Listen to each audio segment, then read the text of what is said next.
Hello, you are most welcome, ladies and gentlemen, to Real Impartation Moment on Tuesday Night Anatomy with Daniel Okwan. Today's section, I quickly run with you the embryonic development of the interatrial septum. Now, my friends, one thing that we know about the development of the heart is that coming from, of course, the primitive atrium, we will get the rough, anterior portions of both right and left atria. Of course, the right atrium is smooth portion coming from what we call sinus veranum.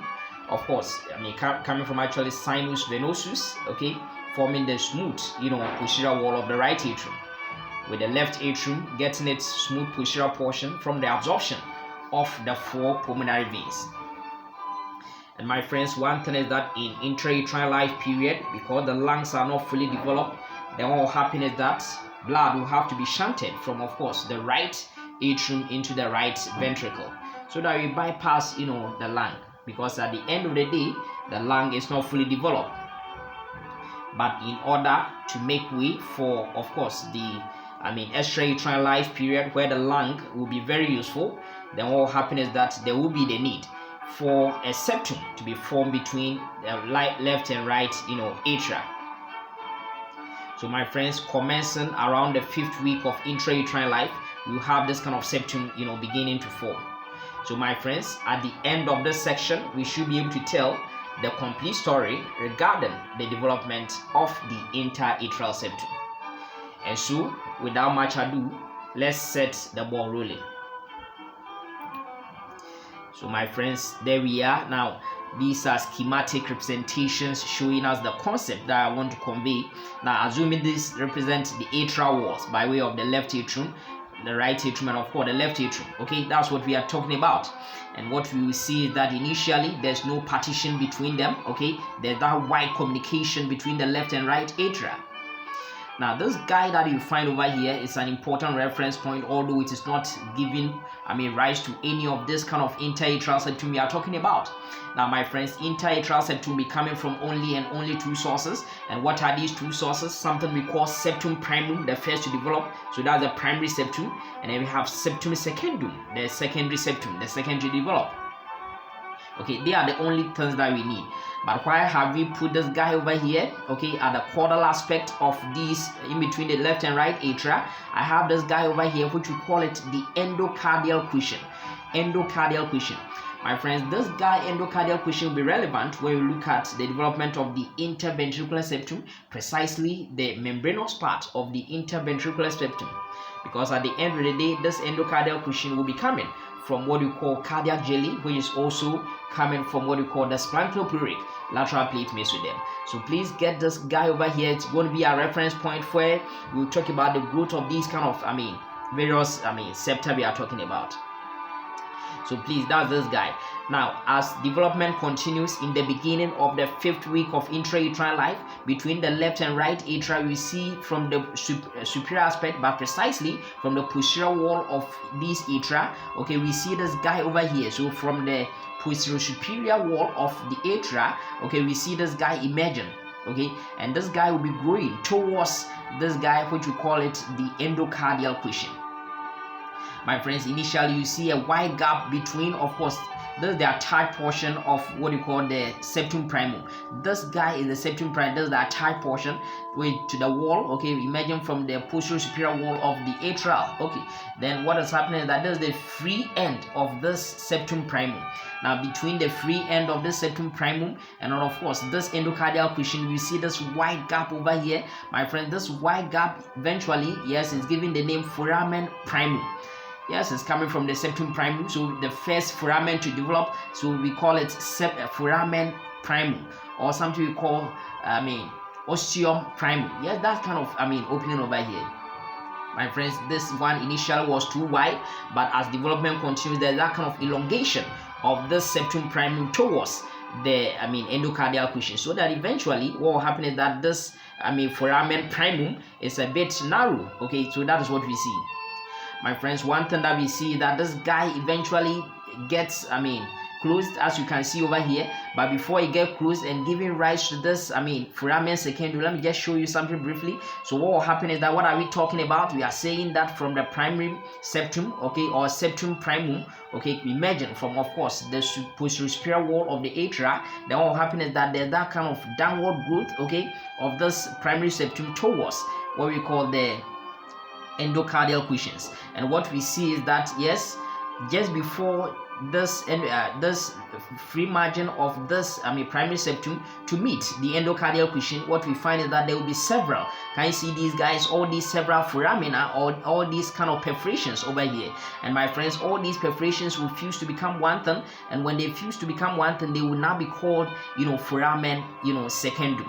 So my friends, still foramen secundum, yes, is coming in the wall, okay, or it is a partition through what we call the wall of the primary septum, or septum primum. Okay, so that is what we see, as you can see over here. So it means we are talking about the the foramen primum, okay, or ostium primum, okay, getting away, so that at the end of the day, my friends, this circle shaped septum primum, okay, which gave rise to the foramen primum, okay.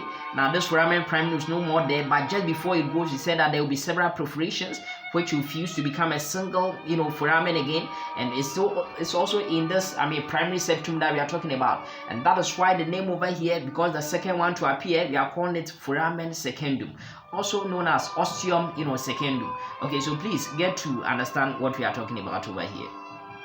Okay, so that is what we are saying, my friends. Something else happens this time around, coming from the superior aspect, again from the superior aspect, but this time around from the anterior aspect. So anterior superior wall of this atria, we see this guy also coming out, and there's also a partition, a membranous partition. Unlike the primary septum, which we described as being circle shaped, this guy, which is of course the septum secundum, we describe it as being crescenteric, like how that kind of moon shape, okay, crescent moon shape. This is the crescenteric shape one.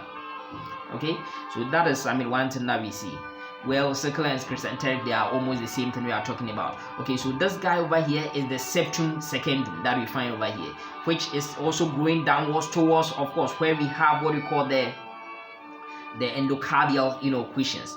And my friends, this septum secundum will be beginning around the end of the 5th week of intrauterine life. I told you that this septum primum will begin at the beginning of what we call the 5th week of intrauterine life, so that at the end of this 5th week of intrauterine life, we see emerging from the anterior superior wall of this atrial wall, we are going to see what we call the septum secundum.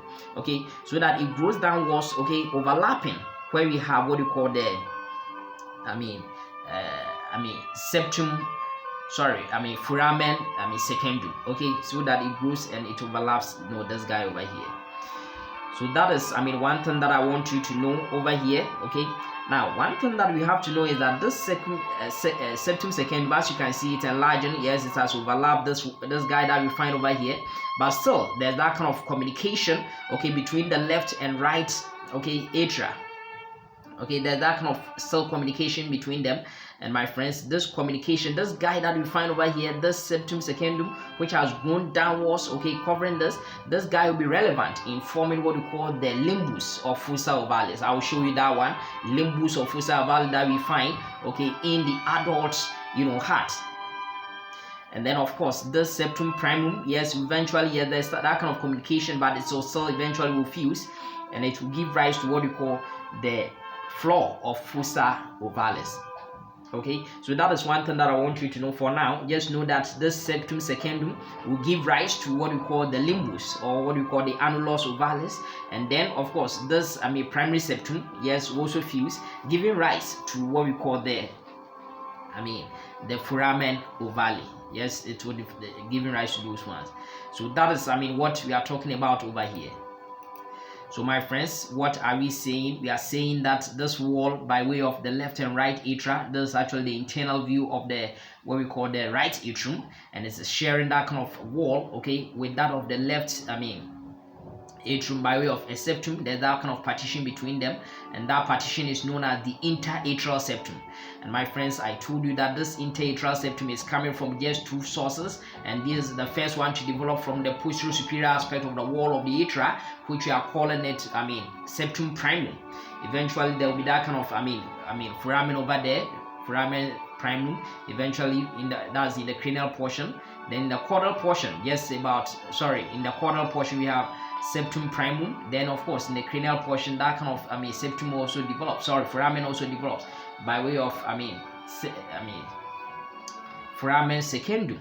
Okay, so that is what we see. Of course, we're saying that all these guys will fuse eventually. Then what we are saying is that this guy over here that we have over here, which we've written over there as fossa ovalis, okay, it came from what we call foramen ovale, because there's that kind of communication which was between them, which we called it foramen ovale.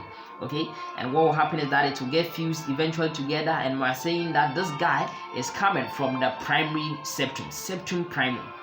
And my friends, again, one thing is that forming the margin or this ring-like structure that we find over here, or the crest that we find over here, okay, of what we call this fossa ovalis, which we are calling the limbus of fossa ovalis, otherwise known as the annulus ovalis, yes, will be coming from what we call septum secundum. Okay, so that is one thing that we find. My friends, an important thing that I want you to know over here is that yes, there are some individuals, this kind of atrial septal development, yes, fails to take place very well, and that is why what will happen is that there's still that communication between them, especially in situations where of course there's that kind of persistent foramen ovale, okay, instead of course the foramen secundum to fuse. Okay, there's still that kind of communication between them, okay, and that one will lead to what we call atrial septal defect. Yes, that's actually leading to that kind of atrial septal defect. So that what will happen is that oxygen-rich blood in the left atrium may be shunted into that of the right atrium, and then eventually into the right ventricle. And similarly, oxygen-poor blood may move from of course the right atrium into the left atrium, eventually to of course the left ventricle. So it tells you that yes, when there is that kind of cardiac output, then what is going to happen is that there will be limited oxygen-rich blood taken to of course the systemic cells. Okay, that is what is going to happen. And of course that area where of course oxygenated blood, deoxygenated blood has been converted to oxygenated blood, then what will happen is that it may be pumped, okay, from the right ventricle into the pulmonary trunk to the lungs, okay, wasting all these kind of oxygen rich blood that we're talking about. Okay, so that is one thing that we are talking about. So my friends, in summary, what have we seen? My friends, in summary, what we've seen is that yes, we have what we call the right and left atria. Okay, that is one thing. Initially there was that kind of communication between them. Yes, again, we want to bypass the lung, okay, because at the end of the day the lung is not fully functional. And so the first thing that we want to say is that around what we call the beginning of the 5th week of intra-atrial life, emerging from what we call the posterior superior wall of what we call the atria, then what will happen is that we have the first septum to develop. Okay, this membranous sickle-shaped septum, which we are calling it septum primum. Okay, so that is what we find over here. My friends, initially there's that kind of wide gap between the free edge of this septum primum and of course this guy over here, which we call it endocardial cushions, okay, which I told you that it will be coming from what we call the cardiac jelly, which is also coming from what we call the splanchnoporrheic lateral plate mesoderm. Okay, so that is that guy, the endocardial cushion. It is relevant when we look at the development of the interventricular septum. Okay, so that is when we talk about more about that one. But this one is just serving as a landmark for me to tell you something, that this free edge of this septum primum, okay, between that side and this endocardial cushions, there will be that kind of wide gap initially, which we are calling it ostium or foramen primum, the primary ostium or the primary foramen that we find over here. Okay, yes, we're saying that it's going to grow downwards towards it. Okay, so as it grows, yes, it's going downwards towards it. Okay, so the first foramen is at the caudal aspect that we find over here. Okay, where of course we're saying that this primary septum is growing downwards towards this ostium, towards this endocardial cushion. Okay, so that is what we find. And my friends, just at the time that this primary ostium will be closing or be meeting this endocardial cushion, then what will happen is that at the cranial portion there's also another partition taking place by way of some perforations, okay, taking place over here. okay, in what we call the septum primum, and that is why these spaces, these perforations will fuse together to form a single foramen, and because the second to develop, we are calling it the foramen secundum. Okay, so that is, I mean, one thing that we find. Okay, so that is that one. So that primary septum takes place at the cranial aspect, okay, within still the septum, primum. And my friends, another thing happens, yes, around the end of the 5th week of intrauterine life, the secondary septum begins to develop to the right side of the primary septum, okay, to the right side, and that one is coming from the anterior superior portion of the wall of the atria. Okay, so that is what we see. Yes, that one also begins to grow downwards towards, of course, the endocardial cushion. And one thing that we find is that yes, it will grow downwards, it even goes and then overlaps, okay, what we have the foramen secundum. But still, there's that kind of connection by way of that foramen, which we are calling it foramen ovale, okay, so that it ensures that blood will be shunted, yes, from what we call from the right atrium into, of course, left atrium, so that we bypass the lung, because at the end of the day, the lung is not functional enough. Okay, so that is, one thing that we find. My friends, this foramen ovale is supposed to fuse. Okay, it's supposed to fuse. So once it fuses, yes, we expect that it fuses and then it forms what we call fossa ovale. What I've just showed you already, the floor, and that one, that fossa ovale, yes, in cases where it fails to fuse, okay, then it may lead to what we call the atrial septal defect. That is persistence of foramen ovale. My friends, one thing that we find is that this septum secundum will also grow downwards, and then it will give rise to the margin of the fossa ovalis.